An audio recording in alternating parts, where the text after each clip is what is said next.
Hi guys, so I really wasn't planning on coming on here to talk about this story because it's still very fresh.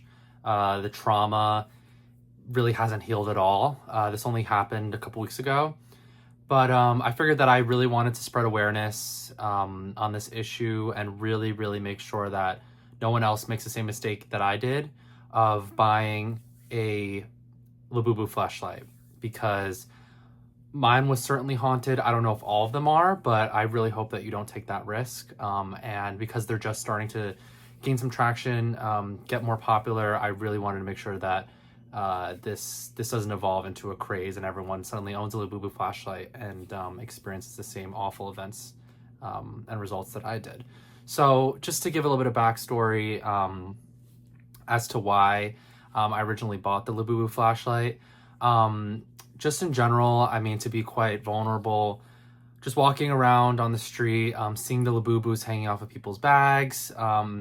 It did kind of start to remind me of when I was a child, and during puberty, I would look at my sister had a Hello Kitty doll that she loved very dearly. And I started to kind of develop interesting kind of emotions and feelings towards it. Long story short, I ended up taking it and making a makeshift apparatus out of it using scissors. I cut a hole out of it, a rubber glove, as well as some other things. I'm not going to go too much into how to do that, just in case I have any viewers that are interested in doing that, because I feel very guilty about that. My sister loved that stuffed animal, and if she knew what I had done with it and done to it, I think she'd be horrified. And so I've always kind of carried that guilt, but it's also something that was very formative for me. And so seeing the Labubus on people's bags kind of around and on social media kind of awakened those feelings in me again. And so I went on Etsy and I actually commissioned this lovely elderly woman on Etsy to make me the Labubu flashlight. She did fantastic work. It really did look like a Labubu when it came, and it was very well constructed. And so I really just took to it. I loved it as soon as it arrived. I was using it for maybe a couple weeks, had no problems. But then the kind of paranormal happenings started. So a lot of it would happen while I was sleeping in the middle of the night. I have 3 newborn twin dogs. So it's been kind of hard to sleep sometimes. They're constantly making noise. Their sleep schedule is kind of off. But it got worse once the Labubu flashlight came into the house. And one night when I kind of started to realize that something was off, the dogs were barking at it. I put it kind of on my bedside table, and the dogs were barking directly at it. I thought that was kind of odd. I thought maybe they think that it's another dog. To make sure that they wouldn't start to go at it, I put it away in a drawer. And then one night I woke up in the middle of the night, and it had, again, I put it in a drawer. A couple nights later, woke up and it was in a completely different room that I'd never been in, which was really odd. And the only reason I noticed it was because I was kind of going around in there trying to that was my storage room, trying to clear out some storage, my collection of probably close to 300 fleshlights. I wanted to kind of cull that down, so I was in there clearing those out, and then I found it.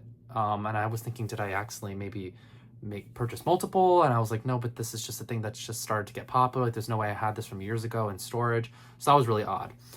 And then things started to get very weird and kind of came to a head when maybe a week later, not only was it in that room again, but the reason I found it was in the middle of the night. I started hearing that song, that one that goes like, la boo boo, la boo la boo, la boo boo. I heard it kind of resounding through my house. And I followed it, and I found it sitting atop the box of my other fleshlights. And I knew then that there was something wrong, that it was haunted. I specifically, the elderly woman had asked, do you want to put in like a button that you press and then it plays music or plays the song? And I said no.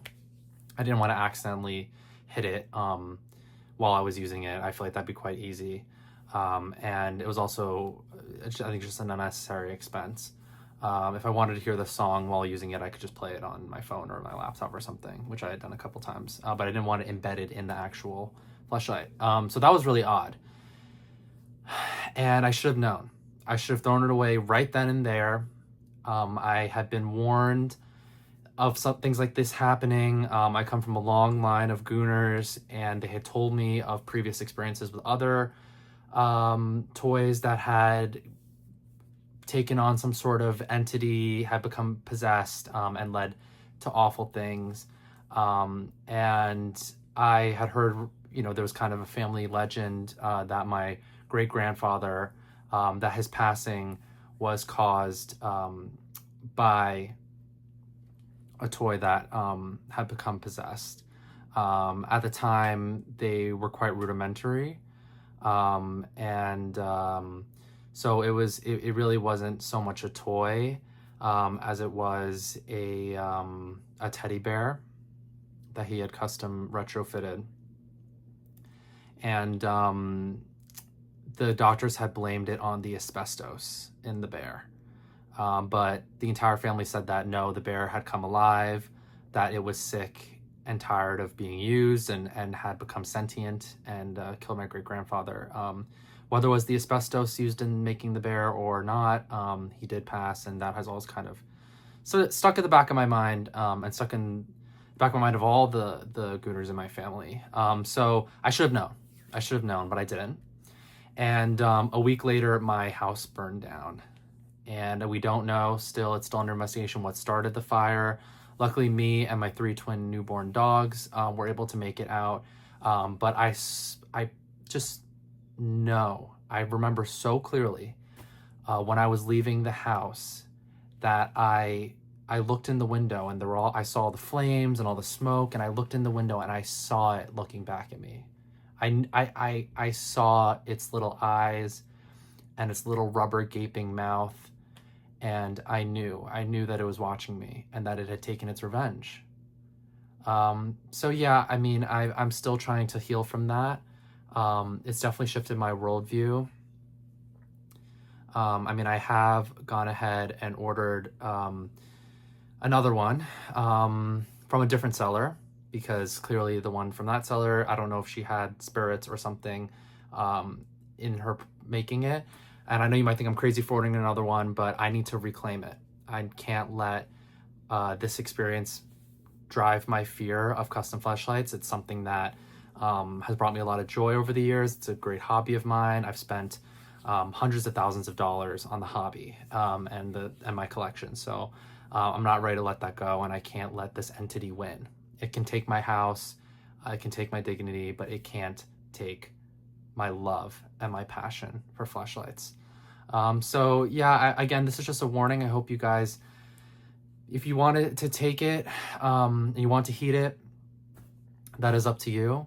But I would just say, think long and hard before you introduce a Labubu Fleshlight into your home, and make sure to deal with the consequences, because sometimes fleshlights fight back.